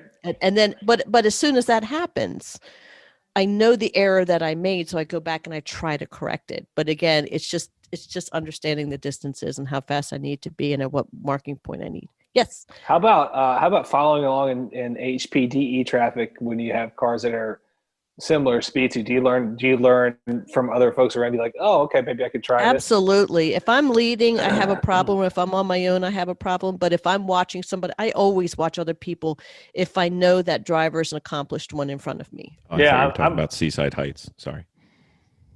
Vicky likes watching people at Seaside Heights. It's one of her favorite pastimes. Is that a... We just segued off into something nobody knows about. It's a people watching boardwalk. Strip club? Boardwalk at the beach. It's way to bring it up and then just bring it part of the way down. Way to bring up a pointless segue. Anyway, you never know what you get at Dominating with Dawson. So, but yeah, I think so. I just brought that up as far as watching other people and sort of stealing their techniques, because I've done that every time I've ever gone on track, whatever, like starting go-karts. That's part of my learning curve, honey. Yeah, so don't be ashamed to watch what somebody else does. If they're more successful getting through a turn, I'm absolutely like, oh crap, I can break into so. I'm always trying to add what other people are doing to my repertoire of stuff that I can do on track. Whether it's a certain course or whatever the circumstance. If I can learn something from another driver on track or just from listening to them talk, I will definitely go try it. If it's somebody I trust, like if it's somebody I've been on track with and they say, oh, I'm breaking into so next time I go out, I'll probably try it. And you'll see stuff on track as you're driving, like, oh, okay, I can try that. So don't be afraid to steal technique. Well, if I'm on the racetrack anyway, and I know that somebody is in that car that I am familiar with, and I know that they're a good driver, we have a couple teams that are around us, I will do all I can to stay up with them as long as I can, because I know that I'm pushing myself. I know that they're going to outpace me.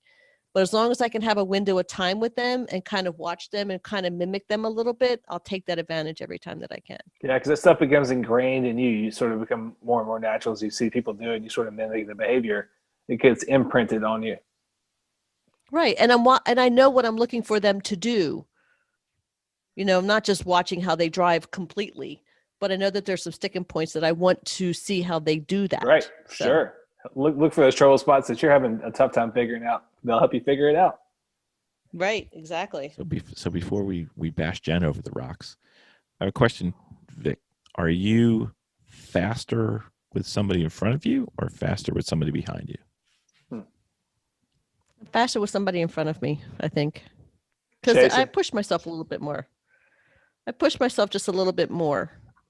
And I have a tendency not to mess up so much. If I'm in race traffic, and for the HPDEs, certainly I would be faster. Because sometimes if I'm driving by myself, which is fine when we were doing the reversals when we were in Michigan. Reverse track rotation. When we were doing reverse track, yes, it was fun. I could not predict how fast my car was going at the time because that was one input that I was not concentrated on. I was more concentrating on the style of how I was driving the car instead.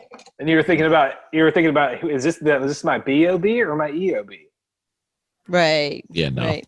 Exactly. So, but sometimes when I'm chasing somebody in a follow, I still have those little curse words that pop up into my brain along the lines of, oh crap, oh crap, oh crap. I am pushing myself. I'm going outside of my comfort zone. But if I'm driving by myself on an open track, most likely I will stay in my comfort zone. I won't push myself so hard. So, Miss Jen, it comes as no surprise that you're next. Do you have a preference for your beginning of braking spot or your end of braking spot, or kind of neither, or wing it, or how do you approach your braking zones? There's so many different things that affect that, and really how fast you're going. I struggle with a lot of things, but I really don't feel that is something I struggle too terribly much with. I don't find myself like it matches. Like I can match it pretty well. Like I don't feel like I'm like driving, like I brake too soon and just kind of going for a while. But like I feel comfortable where I'm braking and I hit hard, but I'm coming out quick enough. Like I don't know. I seem to be able to match it pretty good, I feel. Okay. And it doesn't cause me any anxiety or anything. Okay. So I mean, there's so many other things that bother me that I know I need to work on, and that I don't know that that's one of them. So same question to both of you. Yeah. Do you have, like, let's pretend, what track are you guys most comfortable with? New Jersey. Jersey? I'm comfortable with Jersey. Jersey? Okay. Mm-hmm. So if you're going into turn 1 at New Jersey, Miss Vicki. Yep. Where do you go into the brakes? That is a long stretch. Yep. So I would be going in there really, really high speed. Mm-hmm. I would start probably at the 3 to 4. Okay. Do you use that as a spot, or do you just kind of do it by feel? I use that as my starting point, but I have yet to focus on my end point. Okay. But because that's usually when that happens too, that is usually a cluster. But you do use those reference markers. I do use the reference marks. Okay, you may not know but them. I was also told that you can actually go shorter. You can. So depends on the car. My issue that I have though is occasionally before I hit those points, I inadvertently started coasting before I went there. Yes. Which I should not do that. And now that's another thing that I'm probably going to be talking about, always have your foot on the gas but is there a point when you do coast? So there can be, but that'll be for another segment. So Miss Jen, when you're what track are you comfortable with in your mind right now? I wouldn't even be able to answer that because I'm not familiar enough with any of them for you to point out a turn. But say you're coming into a turn, and you're approaching a turn on a track for, you've been there a couple times. You know the turn. You know it goes left, and you know where to start. Do you use the braking markers, or do you use some type of physical marker to know where to start, or you just kind of look and feel? I really just kind of look and feel. Like I don't say, oh, I'm going to stop at the 2 or the 3 or the, you know what I mean? Or the 1. Like I don't do that because I think it depends on how fast I'm going. If there's anybody in front of me, if there's anybody in back of me, like there's so many different things but really it's just how I feel with it. But again, like I don't think it's something that I struggle too much with. At least I don't know that I feel like I'm with the traffic around you, with the people who are near you. But, I don't feel that I do. There's a list of and maybe I'm just not going fast enough to recognize conservatively. Let's say there's 100 things you need to do in a race car to go quickly. Let's say there's 100 things. At different times, only a few of these things can matter at one point, and you may not have worked your way to the level where this matters or has risen to the importance, I guess. So maybe it'll be something you Yeah, can it's work on at some point, but maybe not right now. I was just going to say, it sounds like between all of us, because I don't consciously think about beginning and end of break zones. I'm sure there's something for me to learn in there too. So there's some meat on that bone for all of us. I mean, I don't have a fear of running up on a turn and slamming on the brake. I really don't. Like that's not a fear I have. Right. Certainly if there's, a bunch of cars around me, it's different, but Okay. it's not something that I see coming and like want to brake earlier because I'm afraid, like, no, that's not where I have. So Vicky's trying to use firm braking markers and adjust as she goes. Jennifer is kind of doing it by vision and feel, and I'm kind of more towards Vicky, but not fully there because Lemon's kind of trained us to, you do what you got to do to get through the turn at the speed you're going. So the line is there, but I never get to use it. It's it's like a suggestion. So I guess they're at different levels of our experience and skill. We'll adapt towards more fixed braking markers and braking points. Well, I think all of us can get a little bit faster, and maybe this could be something we need to ponder a little more. Maybe the fixed people need to be a little more feeling, and the feeling people might need to get a little more fixed. So we'll see. Who knows? We'll get faster. We're in training. Yeah, we will. Exactly. Forever in training. I want to get faster. I'm always want to get faster. Faster is better. That's right. And there's always faster. Exactly. All right. Thank you, everybody.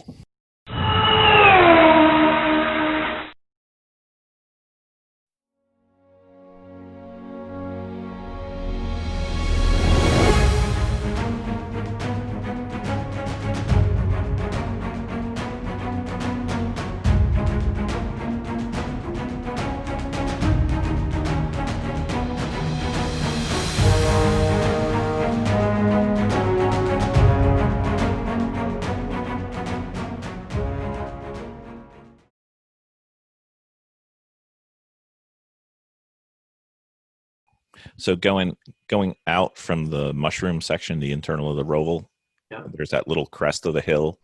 And just when you're about to start turning left, right after she crested the hill, the car went a little bit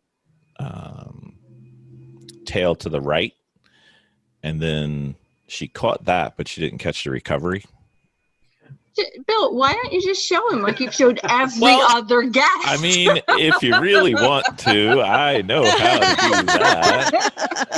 He puts it on his back screen just to remind me over since and you over gave him permission. I didn't want to. Oh, there we go. She's the car in front. All right. All right, you got to move your big old head. You got to see it a couple times. So she disappears and then she pops back really up, hard and to then see. she's coming left, and then she goes over that hill. The car kicks a little left, and then boom. Ooh. Boom, boom, boom. So we just put a new broke 2 ribs. theme on the car, and it was the Deadpool car, and we kept waiting for it to regenerate. It hasn't done it. It's dead now. Yeah, it was our Deadpool car. Well, All of our for our cars are hero thing, superhero cars, or for the most part, Yeah, they're I superhero still don't cars. know what happened. It was like, Yep. I said, like, if you go into a turn or you're coming out, like, you screwed up. Like, it's going to be bad. But it wasn't like that. All of a sudden, I was spinning. Might have, and it might have. I think you lifted on the divot, and I think you shifted. I think you shifted weight. That is probably the most. Your weight went to the front, and then you just lost it. I gotta say that's just my guess. That particular infield course is probably one of the more challenging courses, and I say it because it's very deceptive. When we took it's deceptive. doing our pace laps on it years ago, before they had all the walls up there, there were areas where you just felt like you had to back off, and you look at them afterwards going backwards, like, wait a minute, you could run wide open through this section. And then you get to another section where like the bank section, it's deceiving because you feel like you can go in there so much quicker. But if you miss that apex, it's over. And it's tight. Mhm. It's a tight left or a tight right hand corner there into that bank. So Yep. yeah, that's probably one of the more challenging courses. And now you make it a concrete jungle with walls on both sides. Then you really have something to keep an ay out for. Yeah, see, all this wall here on the inside, none of that was there back in those days. None of that was there. Yeah, there's no runoff in most of the area now. Boom. Yeah, That was no fun. So Anyway. I'll be nice to you, Jen. Here, you can relax now. But Bill was so great as a team leader. He just came up and hugged me and said it was okay. I just made sure you were okay. We can fix the car. That's Well, right. let me rephrase that. The car can be fixed. I'm not sure we can fix it. But Yeah. You cover it up every night and hoping it'll be fine in the morning, right? That Deadpool thing's just Don't not do working. As long as you're okay with enough money, time, and insanity, you can fix anything that's mechanical. Pretty much. Or just punt it and build a new Yeah, one. So that's what we're exactly. doing. Exactly. Because it's more fun to talk about nothing than it is to All talk right, about why don't we something. kick this thing That's off? how you make a podcast, right? Don't you just talk Exactly. about nothing and then string it all together, make something out of it? Edit it out, you know.